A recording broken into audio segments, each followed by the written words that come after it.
Salam sejahtera Malaysia, selamat datang ke channel Fels Lifestyle. Tuan-tuan dan puan yang amat dihormati, sebelum ini kita mendengar ada kabar angin yang menyatakan kerajaan menawar CSA kepada pembangkang. Namun akhirnya timbalan Perdana Menteri Fadillah Yusof dalam satu kenyataan dipetik daripada FMT. Berita sepenuhnya, Fadillah nafi kerajaan tawar CSA kepada pembangkang. Bertarikh 17 Mac 2024. Jumaat lalu, Ahli Parlimen Ketere, Clear Muhammad Noor, mendakwa kerajaan menawarkan perjanjian keyakinan dan perbekalan CSA kepada pembangkang. Timbalan Perdana Menteri Fadillah Yusof menafikan dakwaan kerajaan menawarkan perjanjian keyakinan dan perbekalan CSA kepada pembangkang. Didakwa Ahli Parlimen Ketere, Clear Muhammad Noor. Tiada, setahu saya belum ada perjumpaan pun, kata Fadillah dalam mesej menerusi WhatsApp kepada FMT mengulas dakwaan Wakil Rakyat Bersatu itu. Fadillah sebelum ini diberi tanggungjawab berunding dengan pembangkang berhubung peruntukan untuk wakil rakyat mereka. Namun, Perikatan Nasional PN menghentikan rundingan pada November tahun lalu kerana mendakwa kerajaan meminta jaminan tertentu. Jumaat lalu, Clear dilaporkan utusan Malaysia mendakwa kerajaan menawarkan CSA kepada Ketua Pembangkang Hamzah Zainuddin sebagai balasan untuk peruntukan bagi kawasan yang dikuasai Perikatan Nasional. Katanya, pembangkang tiada masalah jika dokumen itu ditandatangani tanpa syarat namun mempersoalkan sekiranya membabitkan jaminan tertentu. Sementara itu, Ahli Parlimen Hulu Terengganu Rosol Wahid dilaporkan Sinar Harian mendakwa ada dua syarat dikenakan menyebabkan Bersatu dan PAS menolak CSA berkenaan. Dakwanya, syarat ialah pembangkang tidak boleh mengacau atau mengganggu gugat sebarang usaha kerajaan sehingga PRU 16 dan sesiapa yang melanggarnya akan didakwa di mahkamah. November lalu, Perdana Menteri Anwar Ibrahim dilaporkan berkata, beliau tidak pernah menghalang atau meletakkan syarat ketat dalam soal pemberian peruntukan kepada wakil rakyat pembangkang. Beliau mahu peraturan dihormati, yaitu Ahli Parlimen Pembangkang perlu berunding bersama Fadillah terlebih dahulu berhubung peruntukan pembangunan kawasan. Setakat ini, 6 Ahli Parlimen Bersatu bertindak mengalihkan sokongan kepada Anwar dengan alasan memastikan nasib dan pembangunan penduduk di kawasan masing-masing terbela. Halo semua, salam sejahtera Malaysia. Selamat datang ke channel Fels Lifestyle. Info baru, info hangat disediakan di dalam channel ini. Terima kasih kepada Anda yang masih setia di dalam channel ini, dan kepada yang baru, Anda boleh melawat channel ini untuk mendapatkan isu-isu hangat politik dan isu semasa. Saudara-saudara, sebelum ini kita percaya SPRM sudah memberikan arahan kepada anak tun Dr. Mahathir untuk mengisytiharkan harta.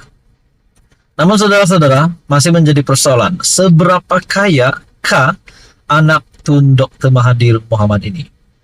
Terbaru daripada Malaysia Kini, saya mendapat satu maklumat melalui artikel daripada Malaysia Kini.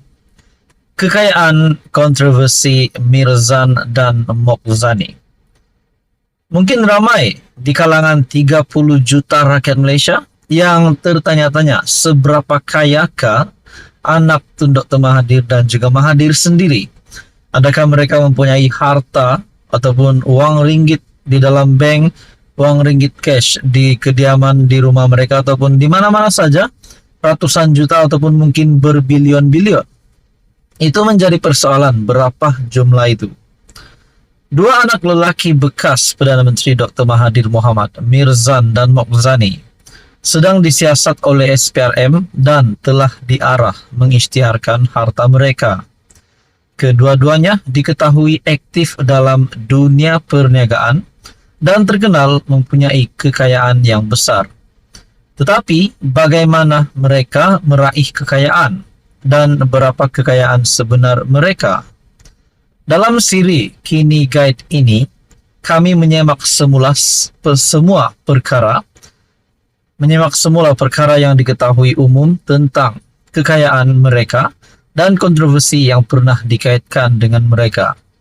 Siapa Mirzan dan Mokhzani? Mahathir dan istri Dr. Siti Hasma mempunyai 4 anak kandung. Mirzan dan Mokhzani adalah anak kedua dan ketiga masing-masing, dengan Marina sebagai anak sulung dan Mukriz anak bongsu daripada 4 mereka.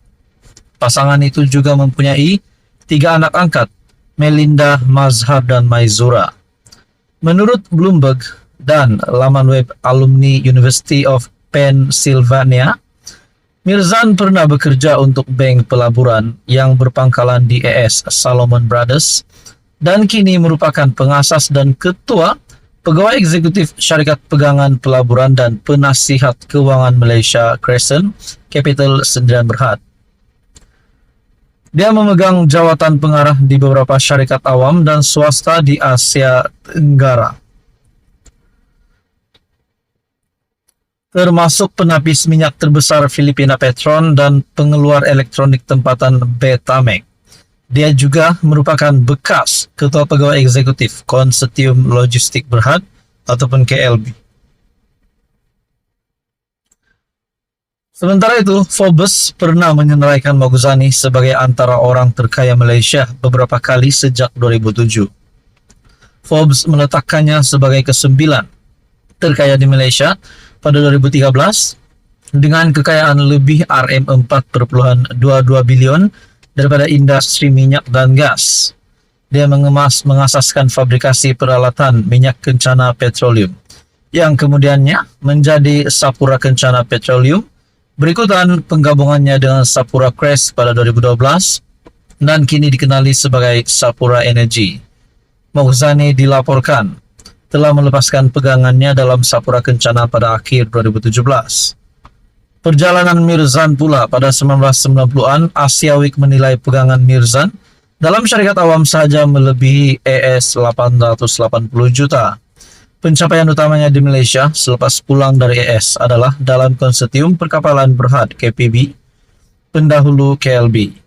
Menurut penyata tahunan KLB 1999, Mirzan berjaya meningkatkan perolehan KLB daripada 100 juta ringgit Malaysia pada 1995 kepada 417 juta ringgit Malaysia pada tahun 1996, lebih daripada 4 kali ganda perolehannya dalam hanya 1 tahun. Ia mencecah 730 juta pada kemuncaknya pada tahun 1997. Anda boleh melihat di dalam artikel Malaysia Kini yang bertajuk Kekayaan Kontroversi Mirzan dan Mokhzani. Nah, persoalannya, adakah kekayaan yang mereka perolehi ini sama ada dahulu dan juga sekarang ini mungkin ada terlibat dengan kekayaan ataupun pendapatan yang mencurigakan. Nah, mungkin sebab itu juga SPRM mengarahkan mereka untuk mengisytiharkan harta.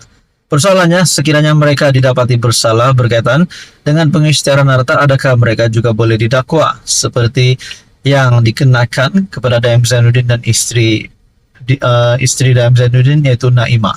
Nah, tuan-tuan dan puan, apa komen Anda berkaitan dengan isu ini? Sekian saja, teruskan bersama di dalam channel ini.